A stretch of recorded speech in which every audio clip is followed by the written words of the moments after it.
Welcome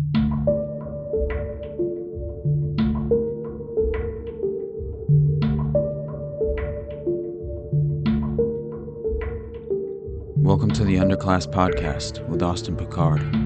I'm an independent researcher who can't stomach being lied to on a daily basis by the mainstream media, while we live in a fracturing society, launched into parallel realities, falling perfectly onto the two sides of the political spectrum. I remain in the underclass. In the summer of 1990, a former CIA undercover operative named Vern Lyon wrote an article that was published in the Covert Action Information Bulletin with the title, Domestic Surveillance, The History of Operation Chaos, wherein he explains how, for over 15 years, the CIA, with assistance from numerous government agencies, conducted a massive illegal domestic covert operation called Operation Chaos. It was one of the largest and most pervasive domestic surveillance programs in the history of this country. Throughout the duration of Chaos, the CIA spied on thousands of U.S. citizens. The CIA went to great lengths to conceal this operation from the public, while every president from Eisenhower to Nixon exploited chaos for his own political ends. One can trace the beginnings of Operation Chaos to 1959, when Eisenhower used the CIA to sound out the exiles who were fleeing Cuba after the triumph of Fidel Castro's revolution. Most were wealthy, educated professionals looking for a sympathetic ear in the United States. The CIA sought contacts in the exile community and began to recruit many of them for future use against Castro. This U.S.-based recruiting operation was arguably illegal, although Eisenhower forced FBI Director J. Edgar Hoover to accept it as a legitimate CIA function. Congress and the public showed no interest in who was recruiting whom. The CIA's Office of Security was monitoring other groups at this time and had recruited agents within different immigrant organizations. The CIA considered this a normal extension of its authorized infiltration of dissident groups abroad, even though the activity was taking place within the U.S. Increased use of the CIA's contacts and agents among the Cuban exiles became commonplace until mass open recruitment of mercenaries for what was to be the ill-fated Bay of Pigs invasion was no longer a secret in southern Florida. It was no secret to Fidel Castro either, as we later found out. This activity led the CIA to establish proprietary companies, fronts, and covers for its domestic operations. So widespread did they become that President Johnson allowed the then CIA Director John McCone to create in 1964 a new super-secret branch called the Domestic Operations Division, or DoD, the very title of which mocked the explicit intent of Congress to prohibit CIA operations inside the U.S. This disdain for Congress permeated the upper echelons of the CIA. Congress could not hinder or regulate something it did not know about, and neither the President nor the Director of the CIA was about to tell them.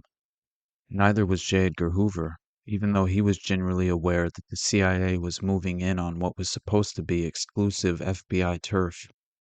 In the classified document creating the DoD, the scope of its activities was to exercise centralized responsibility for the direction, support, and coordination of clandestine operational activities within the United States. One of those was burglarizing foreign diplomatic sites at the request of the National Security Agency. The CIA also expanded the role of its quasi-legal Domestic Contact Service, DCS, an operation designed to brief and debrief selected American citizens who had traveled abroad in sensitive areas of intelligence interest. Because the interviews took place in airports between the aircraft, customs, and immigration control, the operations were not technically considered domestic. DCS also helped with travel control by monitoring the arrivals and departures of U.S. nationals and foreigners. In addition, the CIA reached out to former agents, officers, contacts, and friends to help it run its many fronts, covers, and phony corporations. This old boy network provided the CIA with trusted people to carry out its illegal domestic activities. With the DCS, the DoD, the Old Boy Network, and the CIA Office of Security operating without congressional oversight or public knowledge, all that was needed to bring it together was a perceived threat to the national security and a presidential directive unleashing the dogs. That happened in 1965 when President Johnson instructed McCone to provide an independent analysis of the growing problem of student protest against the war in Vietnam. Prior to this, Johnson had to rely on information provided by the FBI, intelligence that he perceived to be slanted by Hoover's personal views, which often ignored the facts. Because Hoover insisted that international communism was manipulating student protest, Johnson ordered the CIA to confirm or deny his allegations. All the pieces now came together. To achieve the intelligence being asked for by the president, the CIA's Office of Security, the Counterintelligence Division, and the newly created DoD turned to the Old Boy Network for help. Many were old Office of Strategic Services people who had achieved positions of prominence in the business, labor, banking, and academic communities.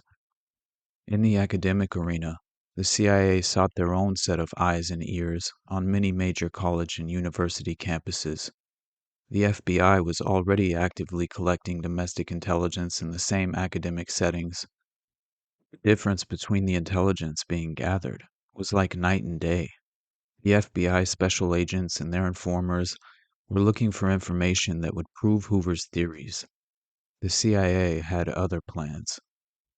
In April 1965, Johnson appointed Vice Admiral William Rayborn CIA Director, DCI or Director of Central Intelligence, and Richard Helms Deputy Director.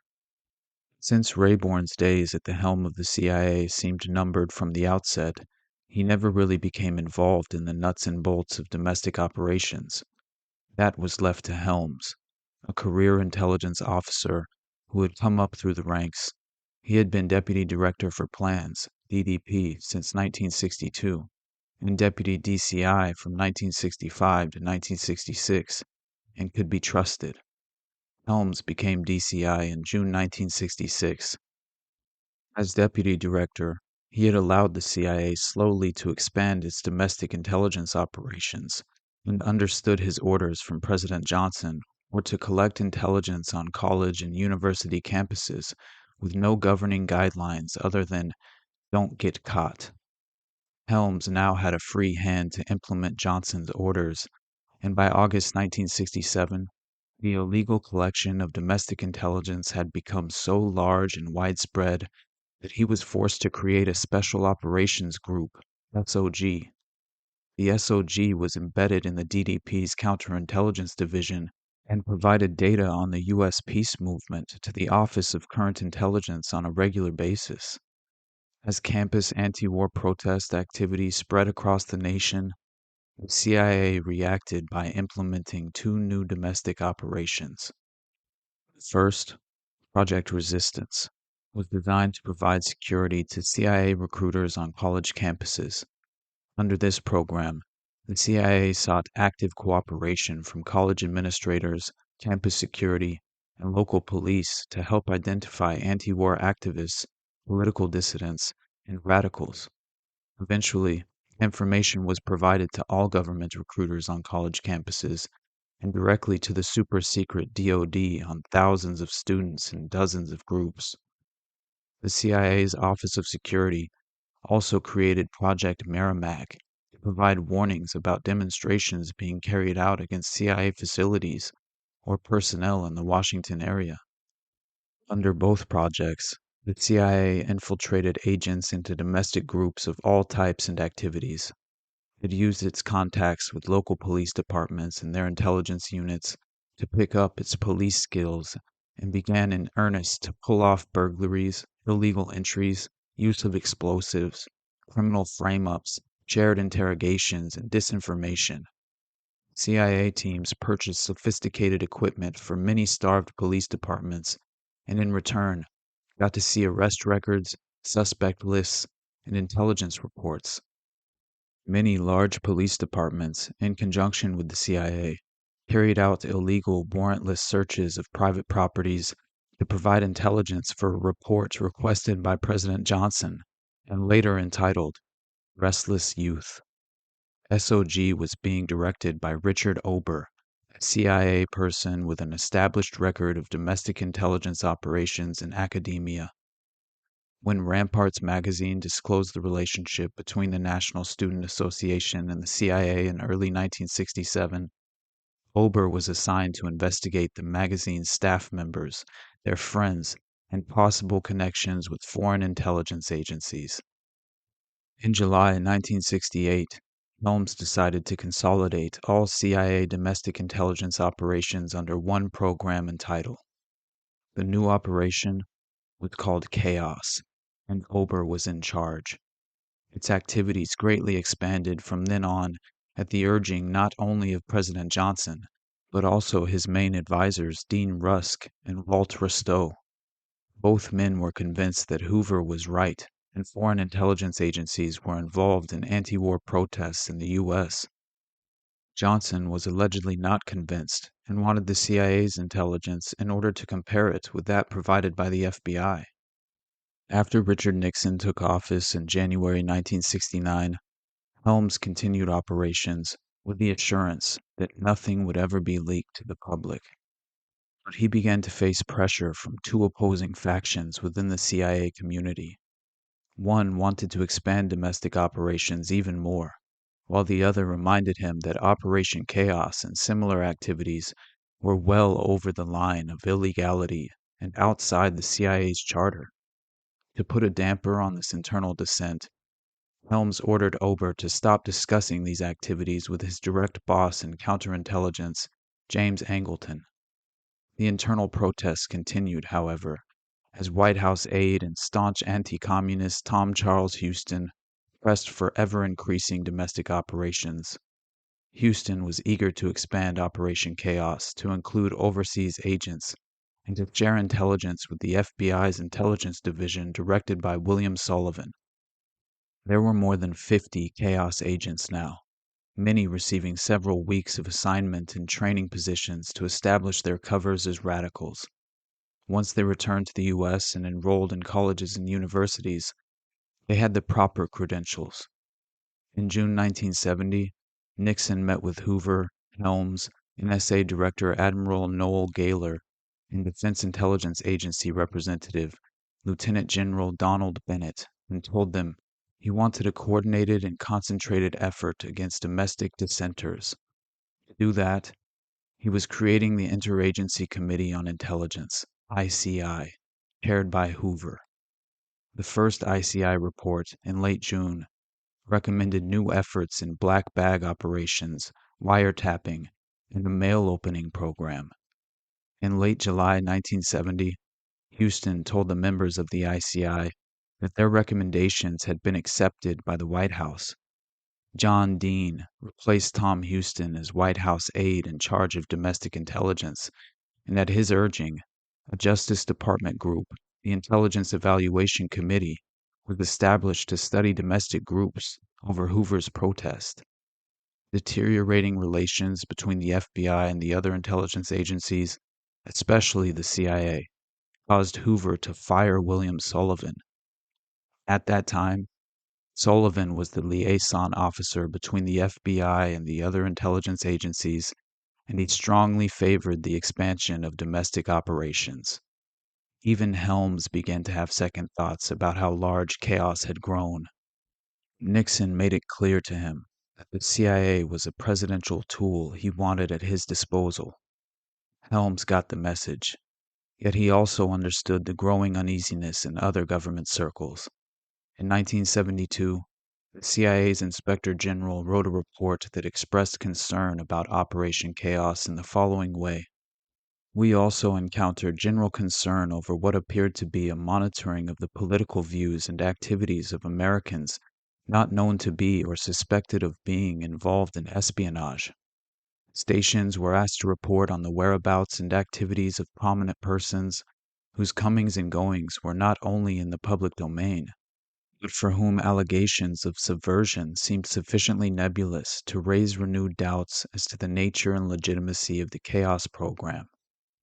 Helms was being squeezed by White House demands to expand Operation Chaos and the fear that the whole question of domestic operations was going to become public knowledge, as Hoover feared.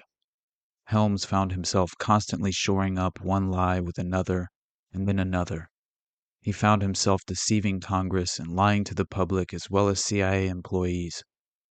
In March 1971, a group of young CIA executives known as the Management Advisory Group, MAG, protested Operation Chaos and similar domestic operations by issuing a statement saying, MAG opposes any agency activity which could be construed as targeted against any person who enjoys the protection of the U.S. Constitution, whether or not he resides in the United States. Helms, of course, denied the CIA was involved in domestic operations or using basic American institutions such as the Peace Corps, the business community, or the media as covers for CIA operations. Just a few years later, Oswald Johnston of the Washington Star reported that over 35 American journalists, some full-time, some freelance, and some major media correspondents, were on the CIA payroll.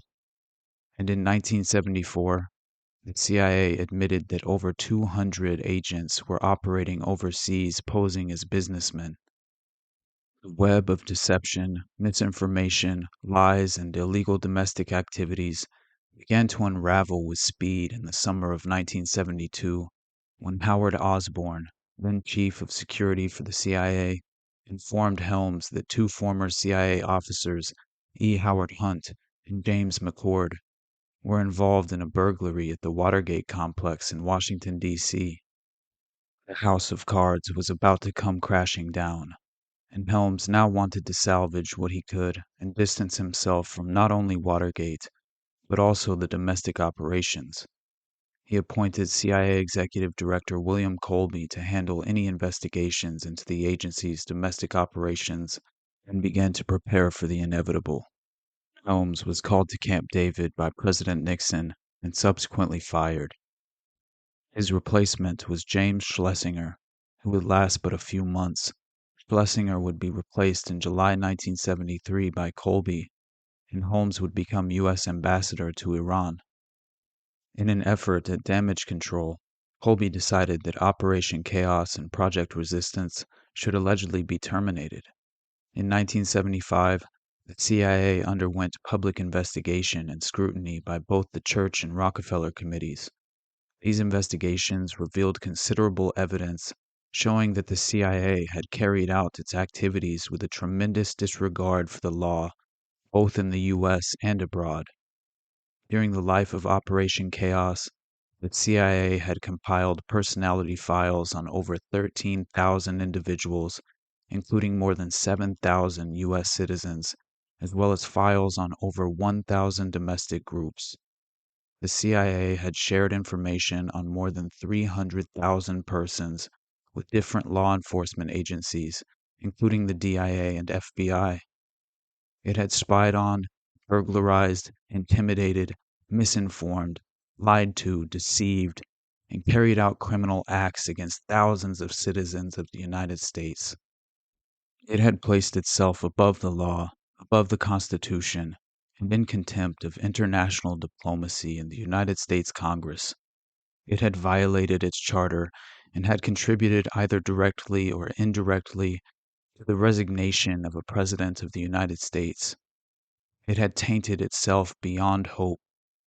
Of all this, the CIA's blatant contempt for the rights of individuals was the worst stain on the agency. This record of deceit and illegality implored Congress as well as the President to take extreme measures to control the agency's activities. However, except for a few cosmetic changes made for public consumption, such as the Congressional Intelligence Oversight Committee, nothing has been done to control the CIA. This week, we dismantled the grand illusion, perfectly demonstrating the empty rhetoric and charade of accountability designed to disguise such evil ambitions through the vital role of political theater. As the curtain rises, we observe yet another pestilent performance, staged and orchestrated through the unrestrained actions of American intelligence. The intentional distortion of events, designed to impact public perception by tripping us into a calculated gambit, effectively generating their desired outcome. Our story begins with the perfect introduction provided by author Brad Schreiber in his book Revolution's End, as he describes, without a doubt, a case that is still shrouded in the greatest mystery, despite its long-standing hold on the public's imagination, is the kidnapping of heiress Patricia Hearst by a previously unknown political group, the Symbionese Liberation Army, SLA. This story outstrips the historic Lindbergh baby kidnapping in sensationalism. It was America's first kidnapping. The SLA saga was the only U.S. case of a kidnapped victim who participated in a bank robbery, and it resulted in 6 SLA members dying after hundreds of police and SWAT team members surrounded the revolutionaries and fired a fusillade of more than 5,000 bullets at them. The yellow stucco bungalow in south central Los Angeles, the last refuge of those 6 SLA members, caught fire due to the intentional use of riot control grenades thrown into the structure. The shootout and incineration were shockingly carried live for 2 hours on national television. It was the TV network's first use of minicam technology to broadcast news live across the country, and those horrific images seared into American consciousness the ultimate power of the state. The full story of Patricia Hearst, supposed revolutionary group that kidnapped her and its black leader, who was secretly a government informant, is a complex, bizarre, salacious, surreal, terrifying, immoral, and tragic tale. It illustrates how early 1970s Bay Area political activism led to one of the most audacious cases of government duplicity in American history.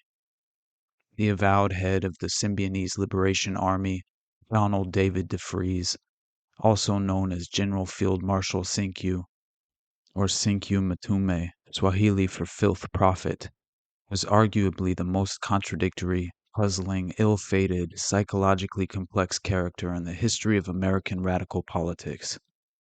By the time the American public became familiar with DeFreeze, he was perceived as a madman using the nom de guerre Sinkyu, advocating a revolution against the most powerful nation in the world as the leader of the Symbionese Liberation Army.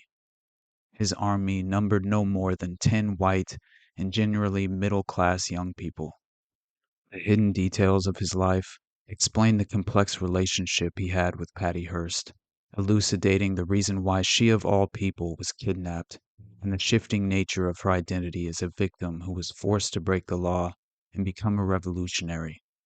Her unparalleled trial challenged the U.S. system of justice in regard to the legal concept of coercive persuasion.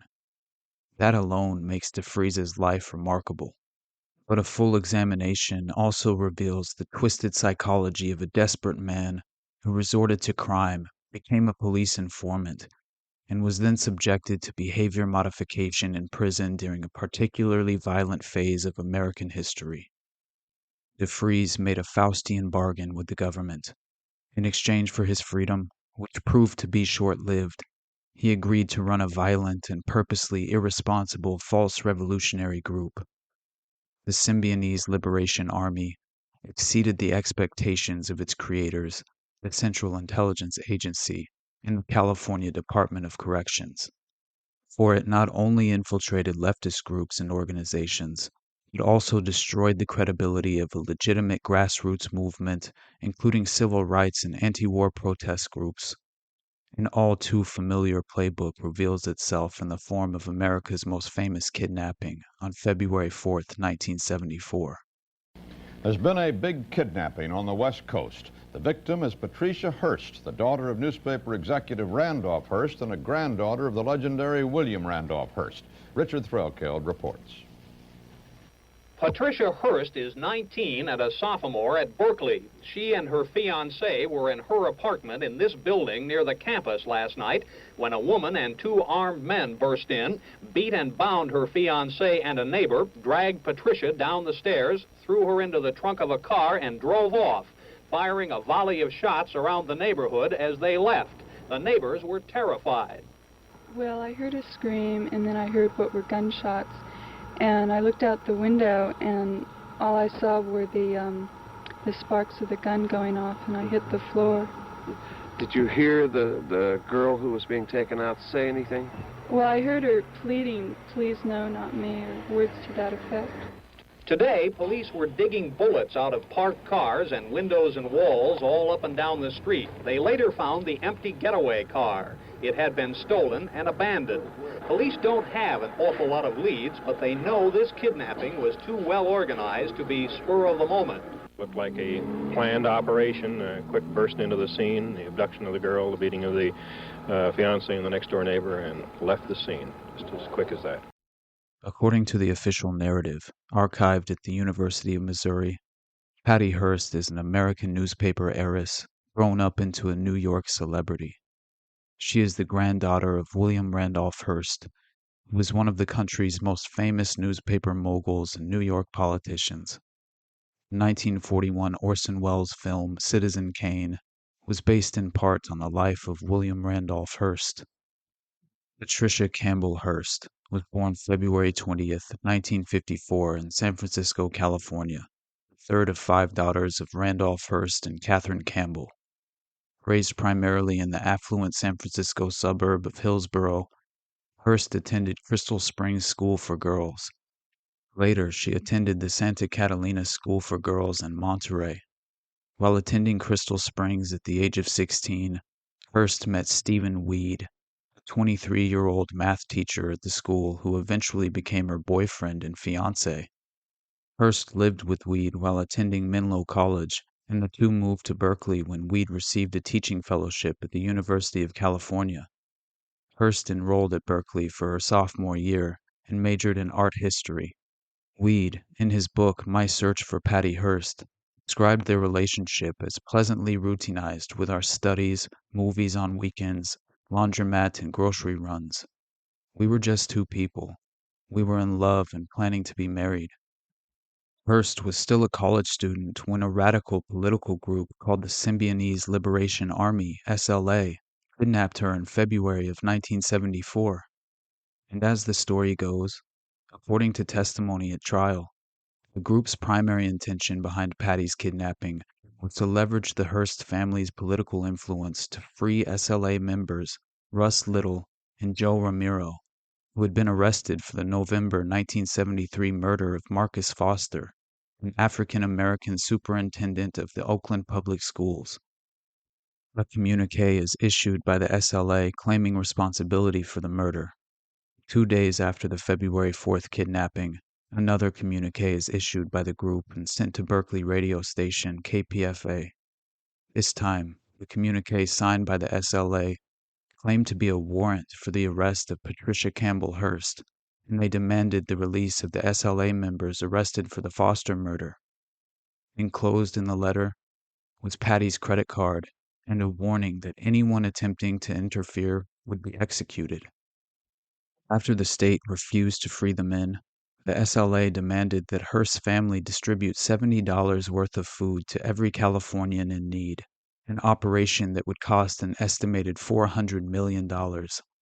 Within 9 days of the kidnapping, the first audio-taped message recorded by Patty was sent to KPFA.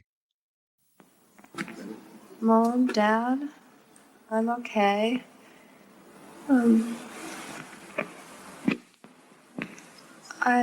I had a few scrapes and stuff, but they've washed them up and they're getting okay. And I've caught a cold, but they're giving me pills for it, and so I'm not being starved or beaten or unnecessarily frightened. I've heard some press reports, and so I know that Steve and all the neighbors are okay. that no one was really hurt. And I also know that the SLA members here are very upset about press distortions of what's been happening. They have nothing to do with the August 7th movement, that they have not been shooting down helicopters or shooting down innocent people in the streets. I'm kept blindfolded, usually, so that I can't identify anyone. My hands are often tied, but they're not. And I'm not gagged or anything. I'm comfortable. And I think you can tell that I'm not really terrified or anything. I'm okay. I was very upset, though, to hear about the police rushing in on that house in Oakland. And I was just really glad that I wasn't there. And I would appreciate it if everyone would just calm down and not try to find me and not be making identifications, because they're not only endangering me, but they're endangering themselves. I'm with a combat unit that's armed with automatic weapons, and there's also a medical team here, and there's no way that I will be released until they let me go. So it wouldn't do any good for somebody to come in here and try to get me out by force. These people aren't just a bunch of nuts, and they've been really honest with me, but they're perfectly willing to die for what they're doing. And I want to get out of here, but the only way I'm going to is if we do it their way. And I just hope that you'll do what they say, Dad, and just do it quickly. I've been stopping and starting this tape myself so that I can collect my thoughts. That's why there's so many stops in it. I'm not being forced to say any of this. I think it's really important that you take their request very seriously about not arresting any other SLA members, and about following their good faith request to the letter. I just want to get out of here and see everyone again and be back with Steve. According to Hearst's testimony at her 1976 trial, she claimed to have been held in a closet for weeks, bound, blindfolded, drugged, and repeatedly raped by Donald Cinque DeFries and William Willie Wolfe as they threatened her life. She was allowed to leave the closet for meals, still blindfolded, and was forced to participate in the group's political discussions. She was then given a flashlight for reading SLA political tracts to memorize.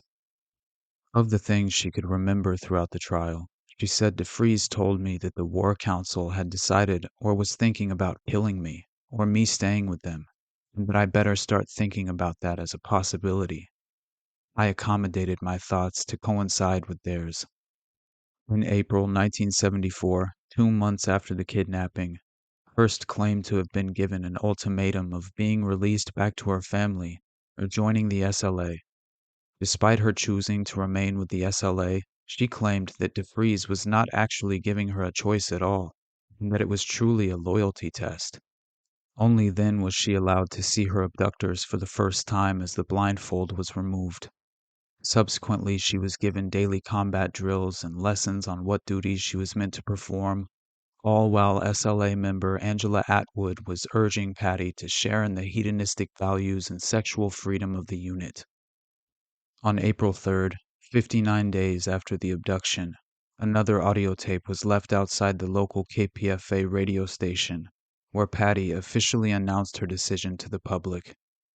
Mom, Dad, tell the poor and oppressed people of this nation what the corporate state is about to do. Warn black and poor people that they are about to be murdered down to the last man, woman, and child.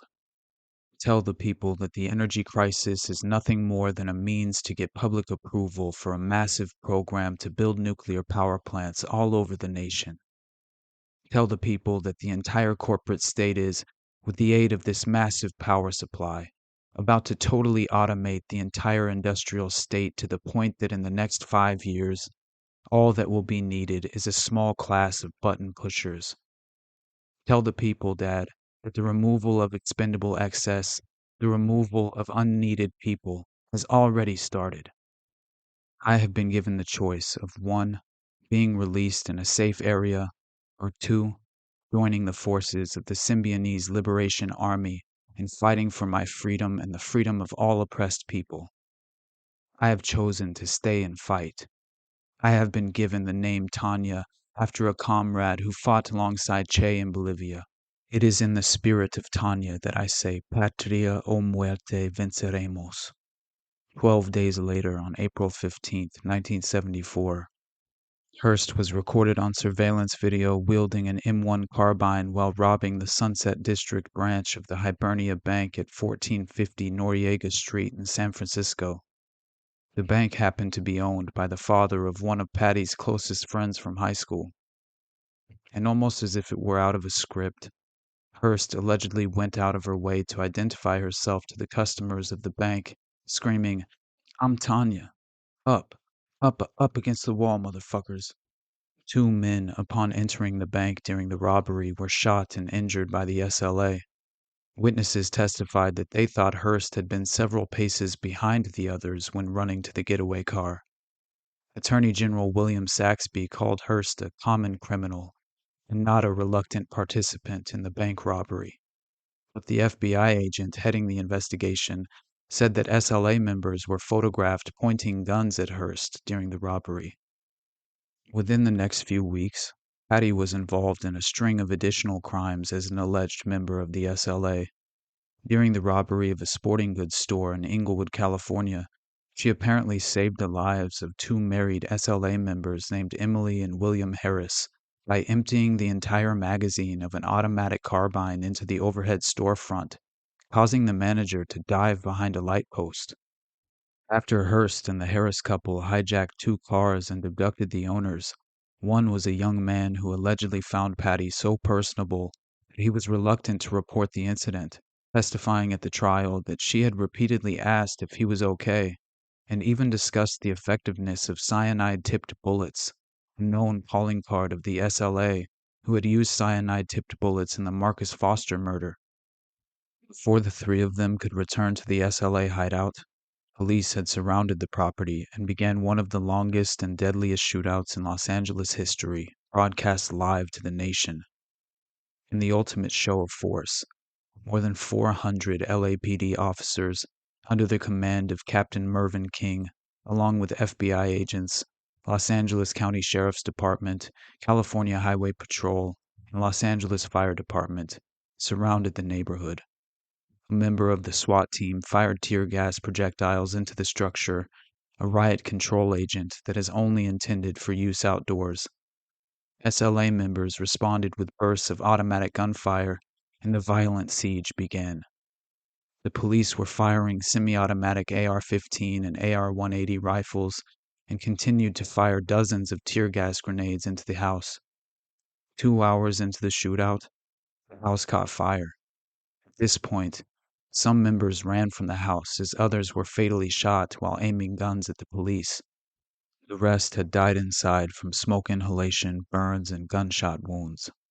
The New York Times reported that the SLA leadership was decimated.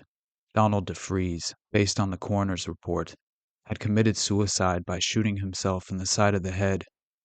Atwood, Willie Wolfe, and Patricia Saltisick died of smoke inhalation and burns. Patty Hearst was being held at a hotel near Disneyland during all of this. By April 24th, another tape from Patty. This time, she had made her transformation into her new assumed identity, Tanya the Revolutionary, suggesting that her gun was loaded and that she was actually a willing participant in the bank robbery, and that further study of the photographic evidence would prove it. Following a political rally held at Berkeley, posters of Tanya posing with a weapon in front of the group-adopted seven-headed SLA Hydra-like Cobra symbol, using it as a logo and featured in the group's publications, were distributed around campus in support of the SLA. The symbol is apparently based on the 7 principles of Kwanzaa, with each head representing a different principle. In DeFries's manifesto, he wrote, Symbionese Liberation Army Declaration of Revolutionary War in the Symbionese Program. The name Symbionese is taken from the word symbiosis, and we define its meaning as a body of dissimilar bodies and organisms living in deep and loving harmony and partnership in the best interest of all within the body. The June 7th recording of Hearst seems to eulogize her fallen comrades who were killed in the shootout and provide confirmation that Patty had indeed made her full transformation into her new dissociated identity known as Tanya. Her fiancé, Stephen Weed, gave public statements to the media, and her mother was forced to publicly address the issue as it had clearly reached the moment of critical mass. Based on the information contained with our interviews with witnesses and the investigations made, she was acting on her own free will, in our opinion. Up in Hillsborough, California, hearing their daughter described no longer as a witness but as a criminal now, the Hearsts had this to say. I just hope everybody will remember that physically Patty is still a kidnapped victim. She was taken away against her will. And psychologically, she's a victim of thought control by terrorists. I hope she'll give herself up and come home. She is believed still in or around Los Angeles.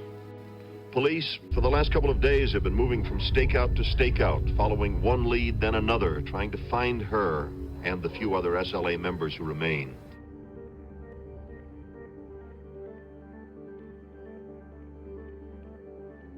I want to talk about the way I knew our 6 murdered comrades, because the fascist pig media has, of course, been painting a typically distorted picture of these beautiful sisters and brothers.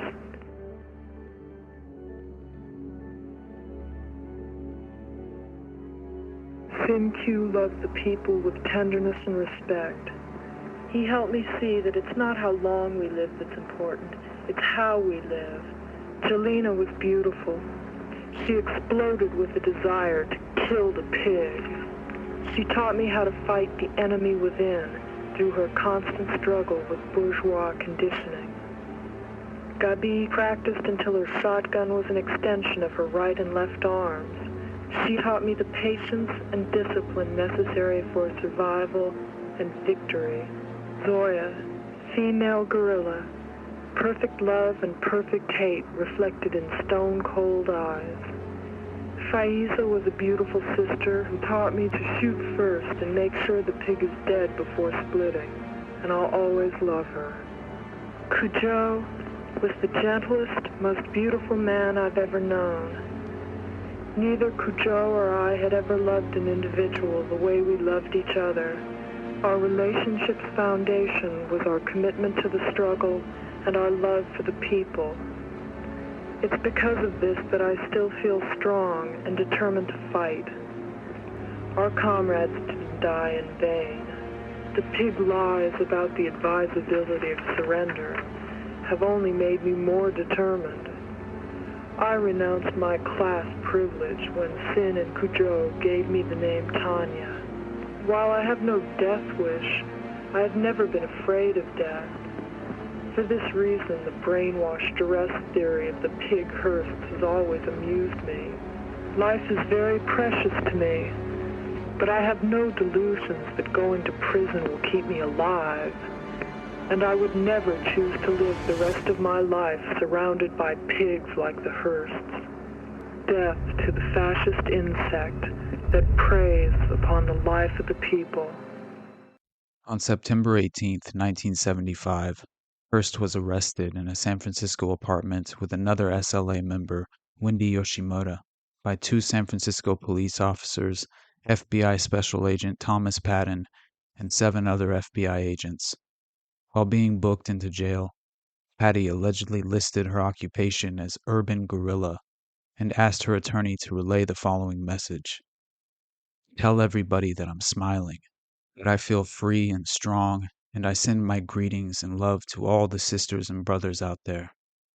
Before we begin our final chapter into the rise and fall of the SLA, it's important to point out the clear symptoms of a sophisticated form of mind control Patty seemed to exhibit throughout the course of the trial, as well as the direct connections to the infamous Project MKUltra. As soon as the carjacking victim mentioned the hollow point cyanide-tipped bullets, I was instantly reminded of the extraordinary connection between the Patty Hearst kidnapping and the Jonestown massacre. According to a report by Thomas Whittle and Jan Thorpe, published at freedommag.org, as a member of the House of Representatives International Relations Committee and its foremost CIA critic, Congressman Leo Ryan was the House sponsor of the Hughes-Ryan Amendment, a 1974 law that required the CIA to notify 8 separate committees of Congress, totaling some 200 legislators and staff, prior to conducting undercover operations. Hughes-Ryan also banned CIA covert paramilitary operations, which were not expressly approved by the President and Congress. The agency hated this, a former Ryan associate told Freedom. The Hughes-Ryan Amendment, which seriously restricted CIA covert operations internationally, was only one index of Leo Ryan's impact. In 1975, Ryan leaked word of the CIA's involvement in the Angolan Civil War to CBS newsman Daniel Shore, creating a wave of major embarrassment for the agency which reverberated for years.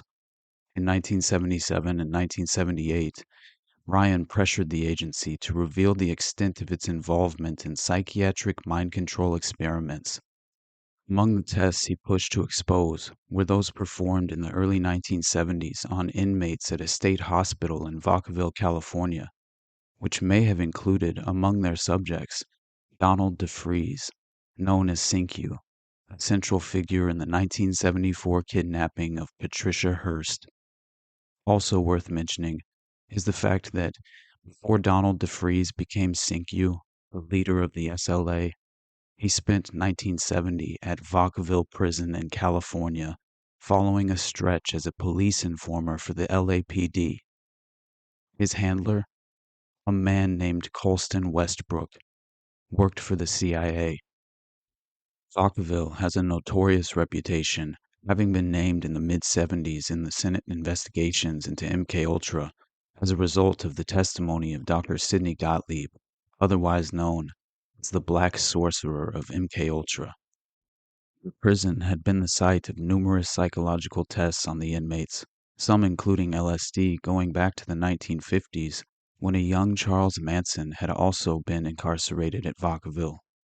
An investigator found that DeFreeze had set up a conjugal visit program while in prison, and had received visits not only from future kidnappers, but also by Patty Hearst herself under an assumed name. According to the Freedom Mag article, Congressman Ryan routinely did things which to others were unthinkable, such as dropping in at CIA headquarters to interrogate spy masters about what they hadn't been telling Congress. By poking into intelligence agency-sponsored psychiatric experiments with DeFreeze and closely related subjects, Ryan stirred up a mixture that threatened to explode with major criminal and civil liability. On September 25, 1978, less than 2 months before the Jonestown tragedy, Ryan submitted a petition to then-President Jimmy Carter, seeking to have Patricia Hearst's 7-year prison term commuted to the 18 months she had already served. In October 1978, 1 month before Jonestown, investigative reporter Jack Anderson published a syndicated column entitled, CIA May Have Inspired Sinkyu. based on information that most likely had been leaked by Ryan or someone in his committee. The column detailed statements from one Clifford Jefferson, who claimed to have known DeFreeze while they were incarcerated together and to have participated in psychiatric experiments with various drugs, including mescaline, quaalude, and artane. According to Jefferson, DeFreeze stated that he had gone through the same tests and also knew of stress tests that were given to prisoners in which they were kept in solitary, harassed, and annoyed until they would do anything asked of them to get out. Then they were given these drugs and would become like robots. DeFreeze said that when he got out, he would get a revolutionary group to kidnap some rich person. They would hold that person tied up in a dark place, keep him frightened and in fear of his life, then give him mescaline and other drugs, and the person would become a robot and do anything he was asked to do, including killing others. He thought a good one to kidnap would be one of the Kennedys. Then the revolutionary group would get great publicity and could get the person to get them money. Although DeFreeze died in a 1974 shootout with Los Angeles police, CIA documents have since confirmed the agency did perform drug tests on inmates at Vacaville under its MKUltra program.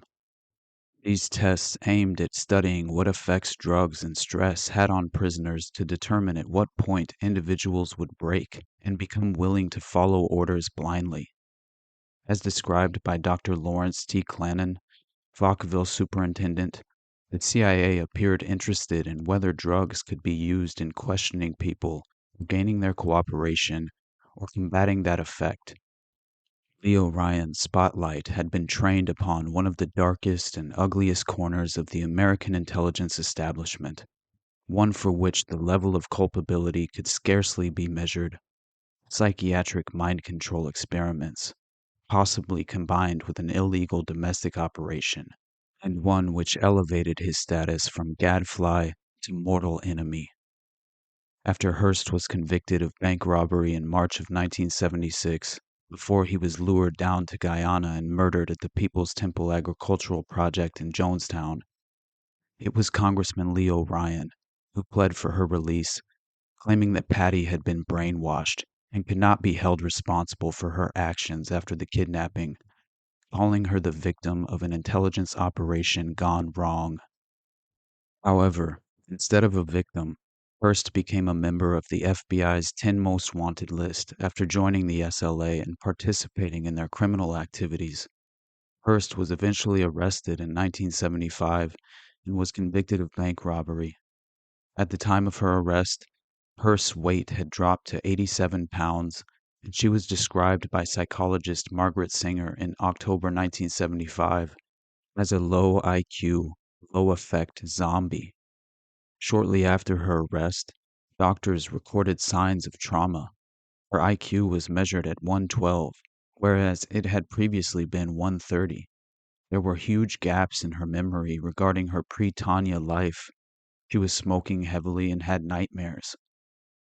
Without a mental illness or defect, a person is considered to be fully responsible for any criminal action not done under duress, which is defined as a clear and present threat of death or serious injury. For Hearst to secure an acquittal on the grounds of having been brainwashed would have been completely unprecedented. Nonetheless, her defense was centered on brainwashing and fears that she would be killed if she did not participate, but a jury found her guilty on both counts. According to Hearst's testimony, her captors had demanded she appear enthusiastic during the robbery and warned she would pay with her life for any mistake. Her first lawyer, Terrence Hallinan, had even advised Patty not to talk to anyone, especially psychiatrists. He advocated a defense of involuntary intoxication, that the SLA had given her drugs that affected her judgment and recollection. In court, Hearst made a poor impression and appeared lethargic. An Associated Press article attributed this trance-like state to drugs she had been given by jail doctors. Enter stage left, the face of MKUltra himself, psychiatrist Dr. Louis Jolyon West. Dr. Jolly was appointed by the court in his capacity as a brainwashing expert and worked without a fee. After the trial, Even he wrote a newspaper article asking President Carter to release Hearst from prison on the morning of December 29th, 1978. In the words of the mind-bender himself, I was appointed by the late Judge Oliver J. Carter in September 1975 to examine Patricia Hearst prior to her trial in 1976 for bank robbery. I worked closely with Dr. Margaret Singer, now professor of medical psychology at UC San Francisco. We spent 40 hours in direct examination of Miss Hearst and more than 200 hours reconstructing her entire life history, studying all of the government's documents and other data relating to her, interviewing various informants, and reviewing pertinent medical and psychological literature. Dr. Singer and I are both considered experts on coercive persuasion and have worked extensively on this subject, she for the Army, I for the Air Force, in the past. My participation in the case was motivated by professional and scientific interest as a public service without fee. I have never been employed by the Hearst family and have had no contact with them outside of this case. My views are shared by Dr. Singer and other highly qualified colleagues who also examined Patricia Hearst. Dr. Singer and I prepared a comprehensive analysis of the Hearst case following recently published guidelines by Chief Judge David Bassione of the U.S. Court of Appeals in Washington, D.C. This report, comprising 175 pages of text and attachments, was submitted to Judge Carter before the trial. It provides the most accurate and complete expert account available of Patricia Hearst's state of mind at the time of the bank robbery of which she was accused. Unfortunately, the jury never saw this report. Dr. Singer and I found that Patricia Hearst had been a normal, healthy 19-year-old college student with a stable life situation and a responsible orientation to society prior to the time she was kidnapped by the revolutionary terrorist gang called the Symbionese Liberation Army. She had no feelings of unreality and depersonalization and suggestibility. Her captors intensified this state in Miss Hearst by continual threats against her life and person, coercive interrogation, pain, sexual assault, humiliation, and isolated confinement to a tiny closet while constantly blindfolded for 57 days and nights. These conditions and their consequences were comparable to those used by communist captors to induce compliant behavior in certain American prisoners of war during the Korean conflict. The term brainwashing is a misnomer for this process of coercion. After the bank robbery in which she was forced to participate to bind her to the gang, Miss Hearst went on to develop chronic symptoms of a partially dissociated personality, passivity, submissiveness, and markedly diminished capacity for autonomous action or judgment. At the time she was examined by Dr. Singer and me in October 1975, she still showed marked psychiatric symptoms confirmed by various testing procedures, including impaired concentration, constricted awareness, poor intellectual functioning with a loss of more than 20 IQ points, patchy amnesia, incapacity to make meaningful plans, and severe loss of autonomous personal identity. Dr. Singer and I concluded that at the time of her appearance in the Hibernia Bank in San Francisco on April 15, 1974, Patricia Hearst was already markedly damaged by the traumatic neurosis violently induced in her by the SLA. The illegal acts with which she was charged were in fact carried out under threat of death and in a state of abnormal subservience to the demands and expectations of her captors. This subservience was the consequence of the violent kidnapping and subsequent 2 months of torture of which she was the victim. It is our considered and firm belief, held with reasonable medical certainty, that Patricia Hearst was in the Hibernia Bank in a state of reduced mental capacity, under true duress, in genuine and realistic fear for her life. Following the bank robbery, in her impaired state, she believed that she was now irrevocably bound to the SLA and that government agents would kill her if they found her. This belief was reinforced by U.S. Attorney General Saxby's nationally publicized statement shortly after the bank robbery that Patricia Hearst was now to be considered a common criminal. It was further reinforced by the Los Angeles shootout on May 17, 1974, in which all SLA members in a surrounded house where Patricia Hearst was believed to be were killed by police. Since the trial, I have followed this case and obtained further medical and psychiatric findings. In my opinion, any further imprisonment of Patricia Hearst poses a significant risk to her already damaged physical and mental condition. It is tragic that the United States has continued the process of destroying this young woman that was begun by the SLA terrorists nearly 5 years ago. 5 years is 1/5 of Patricia Hearst's life. That fifth of her life, with all the attendant suffering and damage, should be more than enough price for her to pay solely because her name is Hearst. For that is why the SLA chose her for their victim. That is probably why the Ford administration determined that she had to be prosecuted in the aftermath of Watergate and the Nixon pardon, even before her admitted kidnappers and torturers were indicted. And that is undoubtedly why she was convicted, not really for bank robbery, but for being named Hearst. Patricia Hearst poses no threat of any kind to society. Further incarceration clearly poses a terrible threat to her. President Carter, let the ordeal of Patricia Hearst be ended now. Her continuing torment is a disgrace to the national honor and a wound to the national conscience.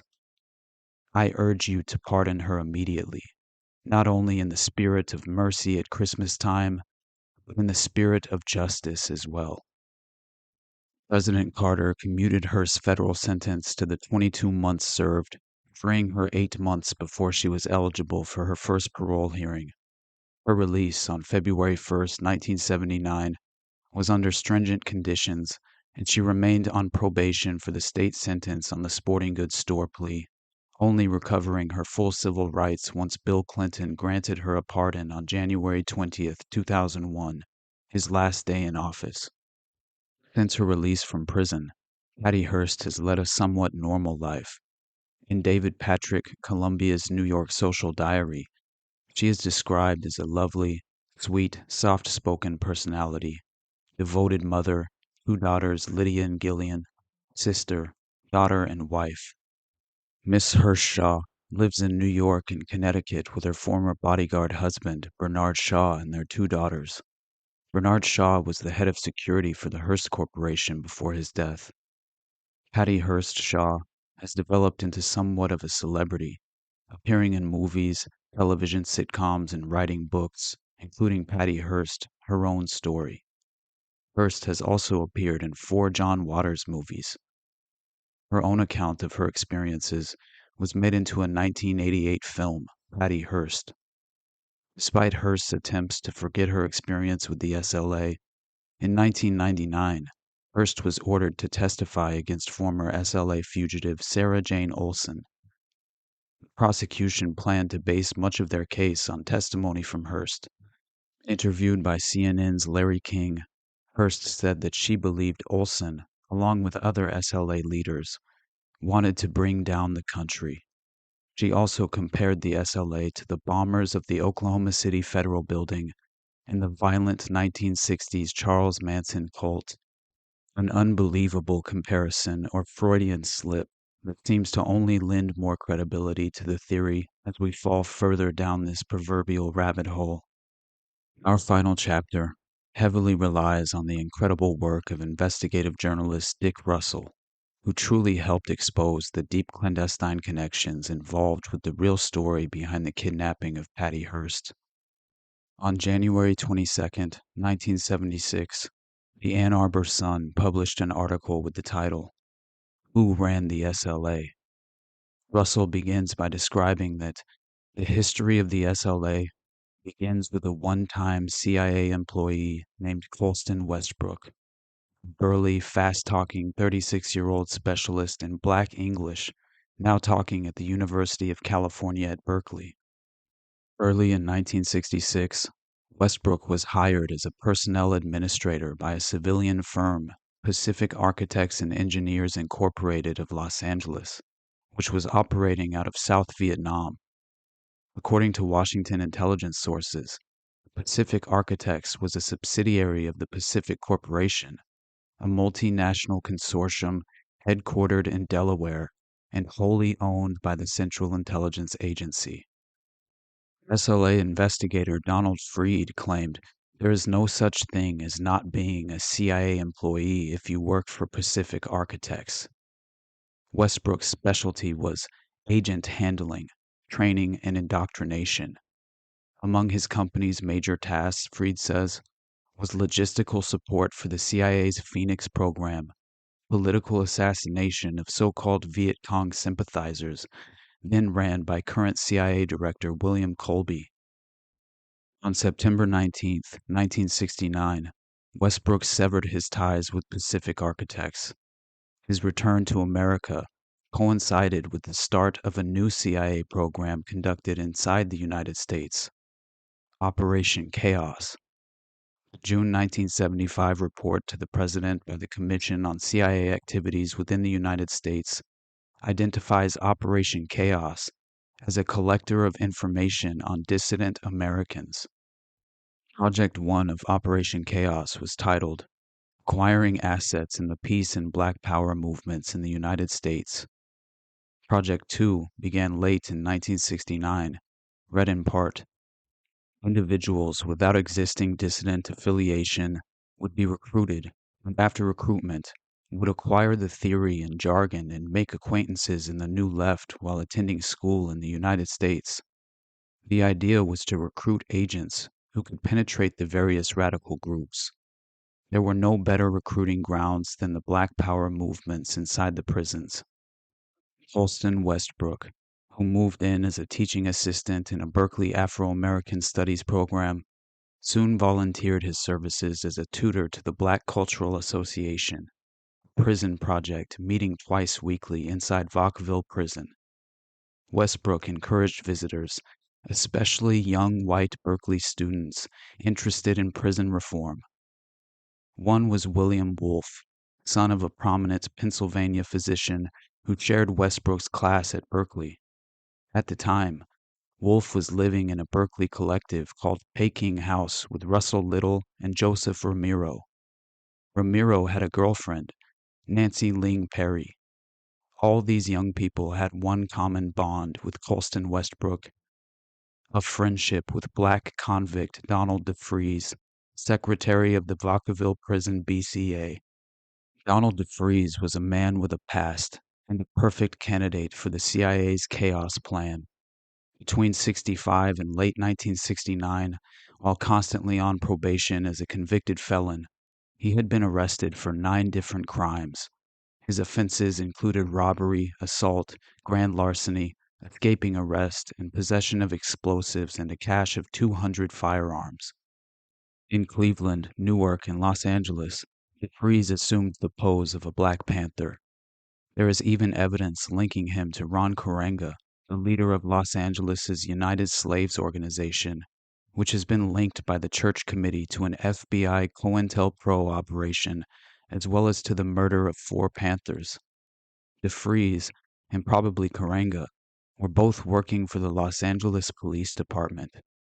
DeFreeze, as an informer for a special public disorder intelligence unit, did not want for useful tasks. During the fall of 1969, police sources recalled DeFreeze informing on the Charles Manson family concerning a planned arms burglary. He next surfaces in Cleveland on October 11th, where police grabbed him atop a bank building brandishing 2 pistols and an 8-inch dagger with a burglar's kit and a hand grenade nearby. Released on $5,000 bond, he returned to Los Angeles, where he continued to operate while serving an unheard of 3 probations concurrently. 1 month later, after attempting to cash a stolen $1,000 cashier's check, DeFreeze was wounded in a gun battle outside a Bank of America branch. This time, he did not get probation. Donald DeFreeze was charged, convicted, and sentenced to 5 to life. On December 3rd, he was ordered imprisoned at Vacaville Medical Facility. It was there he met Colston Westbrook. I became fairly close to Don at Vacaville, Westbrook later admitted. He could sit down and talk to me a lot easier than he could other people, it seemed, especially whites. Don was a racist. He hated white people with a passion. DeFreeze adopted the African name Sinkyu. The original Sinkyu, leader of a slave ship rebellion en route to America, became a slave trader after being returned to Africa. Yet it was Westbrook, outside guest coordinator, who cultivated the friendship of Willie Wolfe and drew him close to DeFreeze, the man who supposedly hated white people with a passion. But DeFreeze suddenly broke away from Westbrook and the BCA. Some prisoners say he was disinvited because of his increasingly militant views. Whatever the reason, the prison let him set up a program all his own. Its label was Unicite.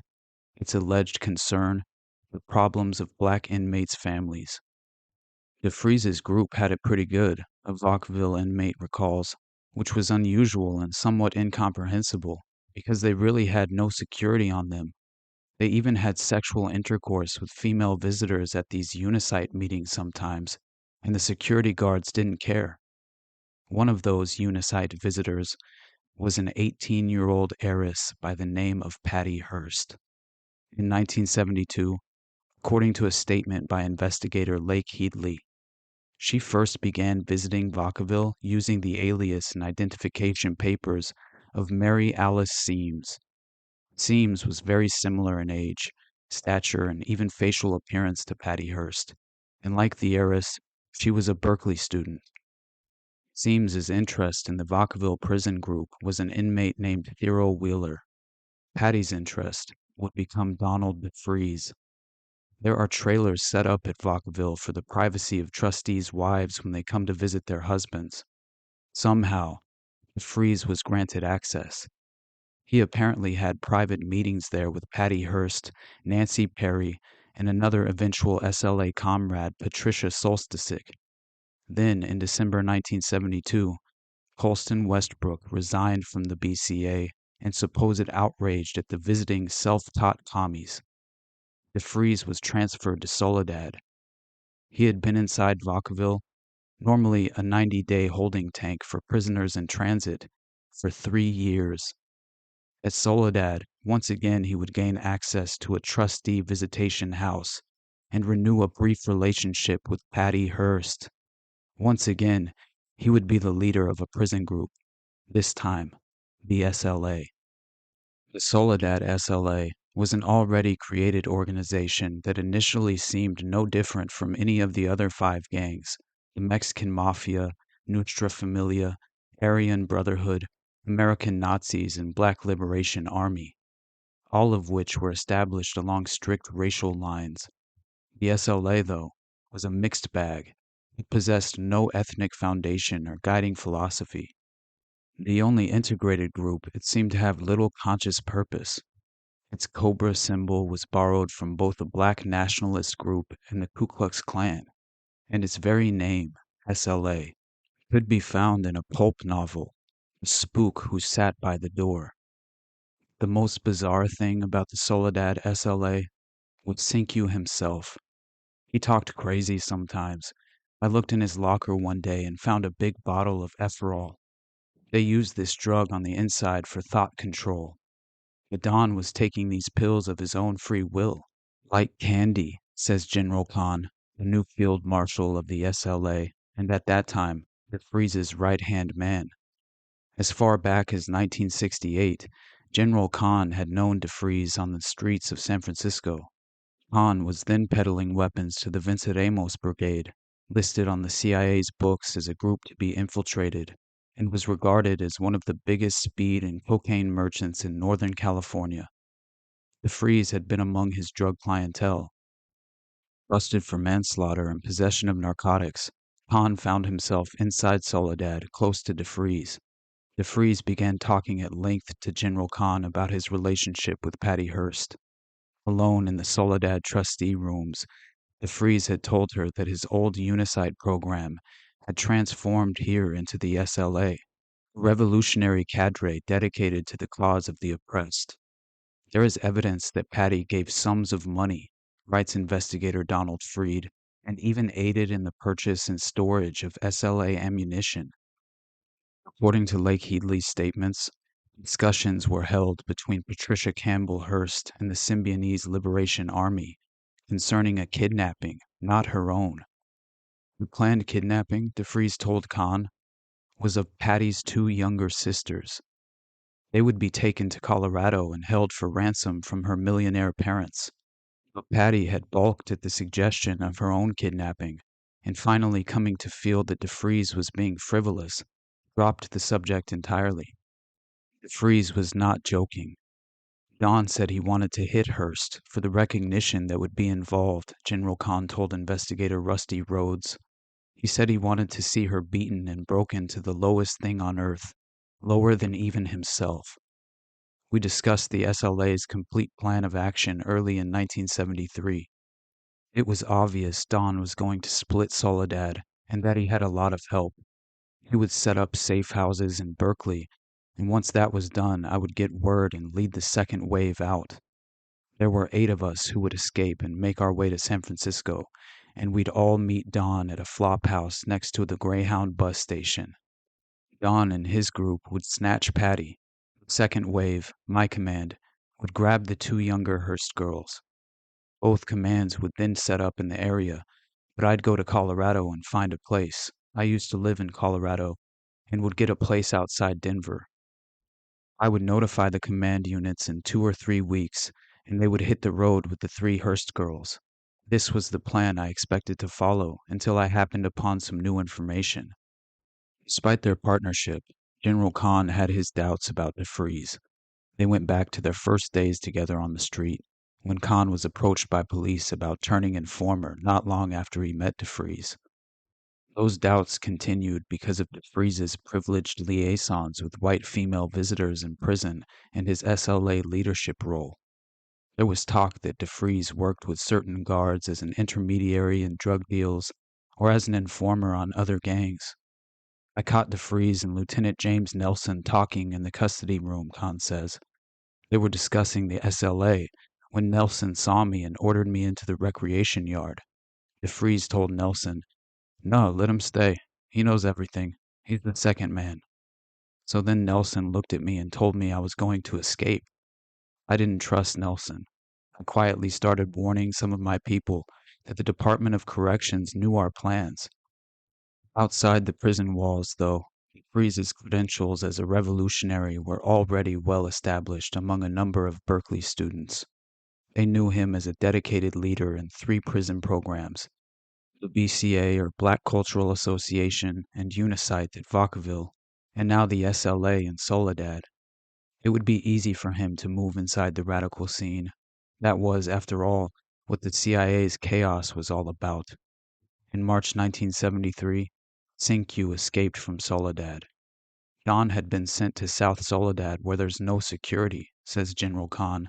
It's a holding facility for parolees. His first night, John was dropped off by a guard. When the guard returned an hour later to check on him, he was gone. A month later, Correctional Officer C.T. Coker submitted to the Soledad Classification Committee a request that the custody of General Kahn be reduced to minimum, describing Kahn as a dependable worker able to function with a minimum of supervision. Attitude toward authority is excellent. Coker's report also asked his transfer to the same South facility. Kahn refused. General Kahn was not the only one pressured to leave Soledad and join the SLA outside.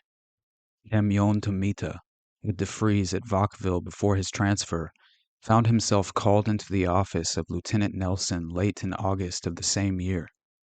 He said, "DeFries tells me you're going to be leaving soon," Tomita writes in a signed statement.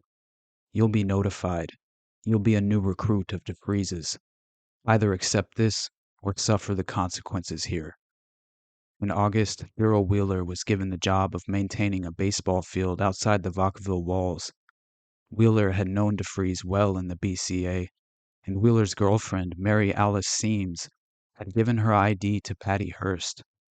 Thurl Wheeler walked away from Vacaville on August 2nd and met with DeFries and his new SLA followers at least 20 times in the Oakland area. A breach developed between them over future plans. Wheeler, who went his separate way, was apprehended in Texas in 1975 and returned to the California prisons. The breach between DeFreeze and Wheeler may have come over a scenario of devastating terrorism being formulated by or for the SLA. At the same period of Wheeler's escape and the refusals of Kahn and Tomita to make theirs, investigator Rusty Rhodes learned of the SLA's plans. We have learned from a former SLA member that in August of 1973, weapons and money began to be supplied to the SLA on a regular basis. The supplier of these goods attempted to involve Chicano American Indian and black prison reformers with the SLA. The supplier also promised $1 million from an Arab nation if they would blow up domestic oil facilities. Further information tells us that DeFreeze and the SLA planned to kill Black Panther leader Huey P. Newton and destroy the Black Panther Party. Prior to the Hearst kidnapping, it is known that Bay Area police and CIA officials possessed an SLA diagram of Newton's apartment and other valid information concerning a conspiracy to murder Newton. There was also, in 1974, a plan to kill then Vice President Gerald Ford. Also, a reliable source tells us the SLA would threaten to use a portable armed nuclear device against a major urban center unless maximum demands were granted. We have learned that the SLA is not in possession of any such nuclear device. As long ago as 1967, DeFreeze had been actively working for the Los Angeles police against the Black Panther Party. At the Vacaville meetings, DeFreeze and Westbrook had allegedly condemned the Panthers. Panthers, too, were on the subject file's list of Operation Chaos. The plan to kill Panther leader Huey Newton never came off.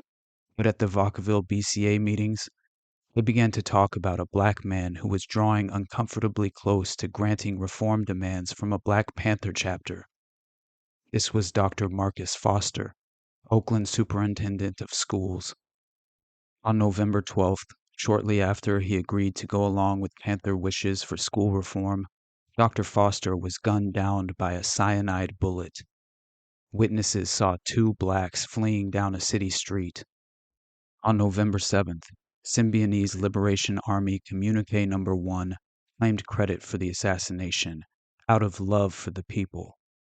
On January 10, 1974, 2 young Berkeley residents were arrested and charged with the Foster murder.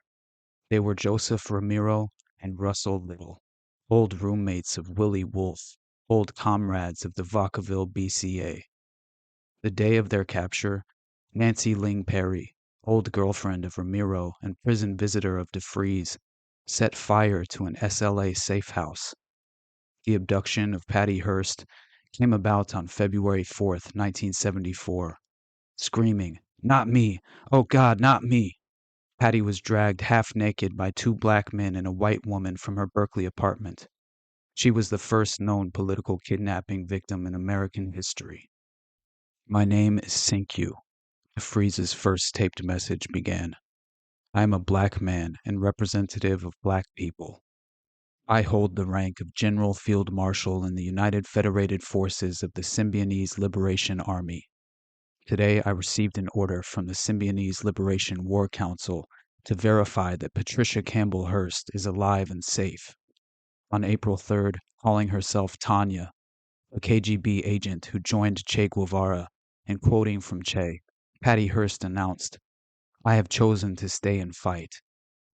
In that same tape, Sinkyu identified Colston Westbrook as an enemy of the people, a government agent now working for military intelligence while giving assistance to the FBI. Westbrook and 2 other FBI informants, he said, would be shot on sight. On May 10th, SLA investigators Lake Heatley and Don Freed called a press conference and warned that Field Marshal Sinkyu was a marked man. He would be killed because of what he knew and who he had been. "He's a dead man. There's no way he can live," Headley quoted an LA police intelligence agent as telling him. That agent was the head of the public disorder unit that first recruited DeFreeze as an informant. Exactly 1 week later, came the legendary shootout in Los Angeles. 6 SLA members lost their lives in the flaming Holocaust. The freeze was the first to fall to a barrage of 6,000 police rounds. Again, Headley and Freed moved to speak out. At a meeting of the LA City Council, they presented a 14-page report asserting that police had prior knowledge of the group's presence and could have avoided the slayings. Film footage showed 2 German Shepherd dogs trained to detect Patty Hearst being brought in before the attack to make sure she wasn't inside. Films also proved that fire units were kept away until the house was completely leveled, and that the attack was directed by the Criminal Conspiracy Section, an elite intelligence arm of the LAPD. Under oath, Freed charged that the CIA had heavily infiltrated the LAPD and made the city its testing ground for police repression. He also charged the LAPD intelligence unit with keeping blackmail dossiers on numerous city officials. An attempt to forward the investigators' testimony to a grand jury was thwarted by the city council's liaison man with the police department. It was hardly the end of the SLA. Patty Hearst remained at large. Her name alone could be used to keep the SLA from fading from public view. Within the California prisons, it was a time of limbo, a time to ensure that no prisoner made waves about the SLA's past or its future. Robert Hyde is a tall, thin, white-haired man in his early 50s, serving a 15-year term for aggravated assault. Recognized as a lawyer by the California bar, he was known as a brilliant prison organizer. In 1971, he had formed a group called Probe inside San Quentin that offered legal aid to inmates. The California Department of Correction approached me about a deal to recruit snitches, Hyde would recall. They wanted me to enlarge my legal assistance efforts to include all races and organizations inside the prison, so I could bring them tips. At first I refused, but their goon squad beat me and threw me into isolation. I stayed there for 7 months. I knew I couldn't get out alive unless I made a deal, so I agreed. I took orders from Lieutenant James Nelson. In late 1971, Nelson ordered me to begin recruiting inmates for a new organization called the Symbionese Liberation Army. I was very successful. Personally recruited 100 or more SLA members. When I became suspicious of all this recruitment, I got word to Charles Bates, the head of the FBI in San Francisco.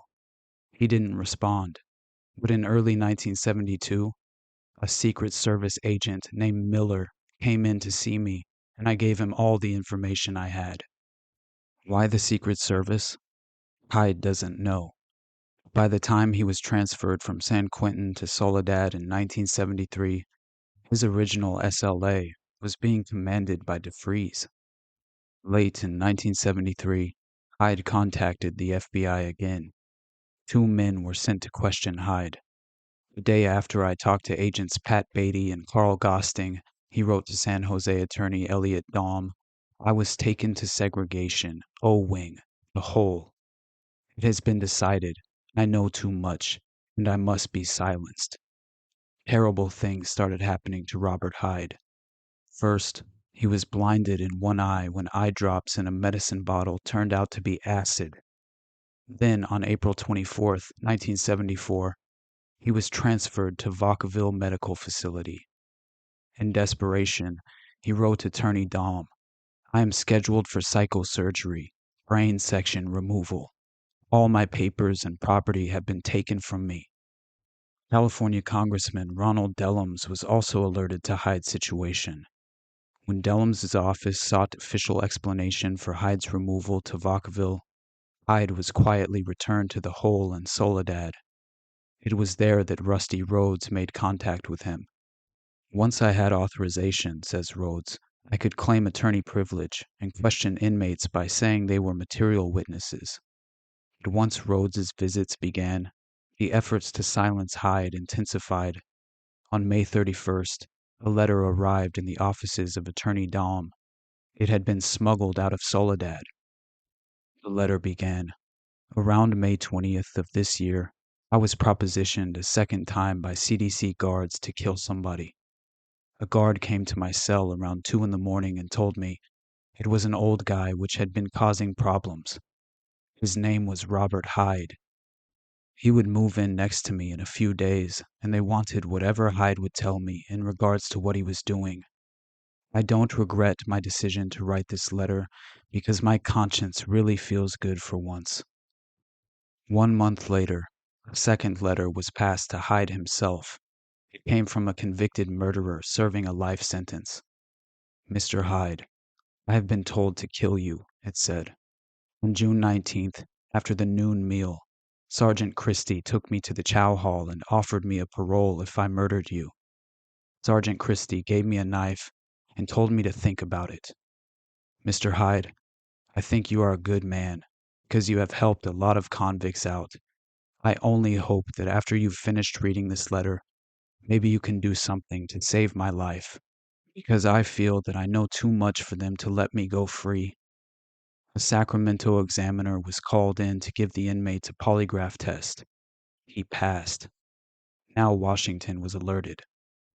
2 friends of Rusty Rhodes, one in the Attorney General's office and one in the Internal Security Division of the Justice Department, promised a full investigation if Hyde were killed. Along the grapevine, word passed that Rhodes had saved Hyde's life. The next to talk was General Kahn, the new field marshal of the SLA. After DeFreeze left Soledad, Kahn found himself the inheritor of DeFreeze's false crown on the inside. But Kahn was not stupid. He knew his fate really rested in the hands of the prison authorities. He controlled the SLA. He had his top colonels, captains, and lieutenants. He had his cordon of bodyguards and an army of about 200 men ready to follow his bidding. But the guards still owned him. You can't separate the SLA from narcotics inside the joint, says Rhodes. And those narcotics are being brought in by the guards in most instances. Not that many guards are involved, but they're so clannish that one won't turn on another, so there's no chance to clean it up. The SLA's other main activity is murder. Since 1970, more than 200 inmates have been killed, and 400 more have been stabbed inside California's prisons. We've lost control, CDC Director Procunier admitted in 1973. We've become so used to it, we hardly even pay attention to a fatal stabbing anymore. The SLA slipped a copy of their death list to Rusty Rhodes sometime in late July 1974. The commander, General Kahn, ordered one of his soldiers to let me see it. It was handwritten on legal-size paper. It's my understanding that names are put on it by both gang leaders and guards, more often by guards, Rhodes said. The death list contained 244 names. 13 of them, asterisked by 3 stars, had already been killed. Though his name was not included on any list, an offer was allegedly made to 3 different SLA soldiers to kill Sirhan Sirhan, the alleged assassin of Robert Kennedy, who is currently being held in solitary confinement inside San Quentin. After his meetings with Hyde and General Kahn, Rhodes began circulating among other prisoners in Soledad, Folsom, and San Quentin. By the time he finished, he had cross-checked Kahn's charges with 30 other men. I was going in with the hard attitude that cons will con you, he says. I still think that's the right attitude. But when you've got so many men saying the same thing, men from different wings and institutions who can't possibly talk to one another, then you've got to start giving it all some credence. The SLA is just one in a series of names. A lot of the lower groups are actually being manipulated at this point and channeled in some sophisticated way. What I want to know is, who's pulling the strings on certain people? Rhodes soon had even more reason to believe the story. It wasn't long before Soledad was doing everything it could to curtail his investigation. First, it was long waits before Rhodes could get inside, then demands that he give 48-hour notice about whoever he wanted to see. I'd send in a list of 6 inmates. By the time I was allowed to see them, they would be stoned out of their minds on something. I was informed on one visit that a contract had been put out on my life by a group of guards Rhodes said. Whoever would pick it up would be paid $2,000 plus parole. I honestly don't know who ordered it. Finally, I was physically removed from Soledad. I struggled with the guards for a moment, demanded why, told them to take their hands off me. One said, "Perhaps you shouldn't talk to any more newspaper people." Rhodes filed the protest to the California Department of Corrections, but received no formal reply. His only contact since then with Hyde, Kahn, and other prisoners has been through occasional mail, but unless the letters are somehow smuggled out, which is rare, the information is necessarily scant. From Kahn, this was the last message he received. "It's hot, and it's getting hotter."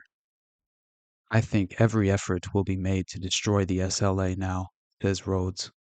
"I'm sure that the commander has become a target. They've been reshuffling personnel, leaving the soldiers at maximum security places like Soledad and Folsom, but sending various officers to places like California's men's colony. They're separating the head from the body. Too much is surfacing about what's really been going on." Los Angeles Free Press city editor Tommy Thompson has learned that General Kahn may indeed have been placed in isolation. He says he was knifed. They say he poured blood on himself to get into the hospital. They're beginning to move him around. This past spring, from Folsom Prison, where Robert Hyde had been transferred, another letter was dispatched to his attorney, Elliot Daum. "By the time you read this," the sender wrote, "Robert Hyde will be dead. I'm going to kill him tomorrow morning. I was notified of his transfer back to Folsom Main Line several days before he arrived. At the same time, I was told I could win my release by eliminating him, and that I could count on not ever getting out of prison alive by any other means. In view of my sentence, my personal experience, and what I've seen happen to others, I know my keepers are ready, willing, and able to make good on either promise. I don't know if any other individuals have been put under this kind of pressure to assassinate Bob, but I do know every active tip here, gang, group, whatever, has been watching him closely, and at least two of them have already made dry run rehearsals of his execution.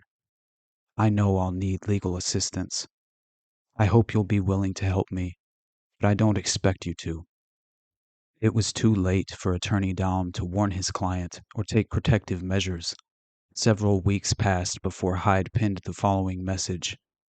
"After more than 2 weeks recovering in the Folsom Prison Hospital, I am now writing from the hole at Folsom's Adjustment Center. I was stabbed several times April 15th. Now, with the capture of Patty Hearst, the investigation of the SLA has once again intensified. The effort to cover up the truth is being intensified too. Reached by telephone, Don Williamson, assistant to the superintendent at Soledad, issued this statement. To our best knowledge, there is no army, clique, or group of people connected with the SLA. I would certainly hope not. The FBI, claims Rusty Rhodes, has approached the families of several of the original SLA members and told them that Rhodes, Freed, and Headley were radicals pursuing a line of investigation they knew not to be true. Yet in Los Angeles, another mysterious figure has surfaced with a direct connection to the FBI and the SLA. He is Wayne Lewis, a former FBI undercover agent currently suing the Bureau for $53,800 he says is due him in back pay. Letters from both FBI Director Kelly and Assistant Director William Sullivan acknowledged that Lewis had indeed been in the FBI's employ. Through a tip from Lewis's lawyer's office on June 20th, SLA investigator Lake Headley established contact with him. A statement sworn by Headley on June 22nd says that Wayne Lewis is ready to testify in court to the following information: that he made contact with Donald St. DeFries on several occasions in San Francisco in 1974 after the kidnapping of Patty Hearst as an informer operating under orders of Donald Gray of the FBI's Los Angeles Bureau. That Gray told Lewis that Donald DeFries was an FBI informant who had gotten out of hand and had to be removed as part of the SLA. that Gray asked Lewis to take DeFreeze's place as head of the SLA once DeFreeze was eliminated, and Lewis agreed. Yet after a trip to South Dakota working for the FBI on the Wounded Knee incident, Lewis returned to Los Angeles after the SLA shootout and was told by Gray that the way was now clear for him to step in. That in June, Lewis succeeded in making telephone contact with Patty Hearst and arranging a meeting. That his FBI cover was blown when his landlady learned of his position with the government agency. Wayne Lewis, says Headley, also told him that between 1968 and 1974, he had served for a time in Central and South America as a liaison between the FBI and the CIA. Headley's work has been interpreted by many to suggest that the SLA was a CIA-controlled assassination squad with the main goal being to dismantle the Black Panther Party while setting a national precedent for the continued militarization of law enforcement in the United States. The kidnapping of Patty Hearst directly connects to the CIA's Operation Chaos, sharing all the hallmarks of Project MKUltra. In the end, we dismantle the grand illusion, perfectly demonstrating the empty rhetoric and charade of accountability designed to disguise such evil ambitions through the vital role of political theater. As the curtain falls, we bear witness to yet another pestilent performance, staged and orchestrated through the unrestrained actions of American intelligence. The intentional distortion of events designed to impact public perception by tripping us into a calculated gambit, effectively generating their desired outcome.